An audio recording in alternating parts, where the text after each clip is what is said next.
नागपूर आंतरराष्ट्रीय विमानतळावरून उडान घेणारं आणखी एक विमान 1 जुलैपासून बंद होणार आहे। यापूर्वी नागपूरवरून बेंगलोरला जाणारे, पुण्याला जाणारे, मुंबईला जाणारे विमानसेवा जी आहे ती बंद करण्यात आलेली आहे। आणि आता एअर इंडियाचं विमान, सकाळचं विमान जे दिल्लीला जात होतं, अनेक प्रवाशांसाठी मोठं दिलासादायक होतं, परंतु आता 1 जुलैपासून एअर इंडियाचं नागपूर दिल्ली विमान जे आहे ते बंद होणार आहे। सगळ्यात महत्त्वाचं म्हणजे गेल्या काही दिवसांमध्ये एव्हिएशन्स कंपन्या ज्या आहे, विमानसेवा देणाऱ्या कंपन्या ज्या आहेत त्या अडचणीत आहे।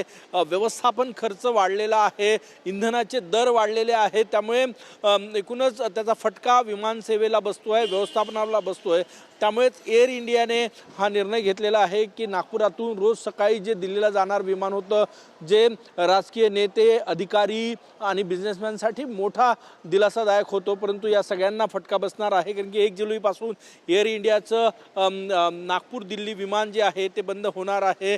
फक्त एकच सेवा एअर इंडियाची सुरू असणार आहे नागपूर विमानतळावरून, ती म्हणजे सायंकाळची। इतर कंपन्यांचे पर्याय मात्र आहे। यापूर्वी नागपूरवरून बेंगलोरला जाणारे, पुण्याला जाणारे, कोलकात्याला जाणारे आणि मुंबईला जाणाऱ्या विमान जे आहेत ते रद्द करण्यात आले। वेगवेगळ्या कंपनीने परिचालन खर्च वाढल्यामुळे हा निर्णय घेतलेला आहे। आणि आता आणखी एक विमान एअर इंडियाचं 1 जुलैपासून नागपूर दिल्ली उडान सकाळचं विमान बंद होणार आहे। कॅमेरामॅन सचिन सयामसह गजानन उमाटे, TV9 मराठी, नागपूर।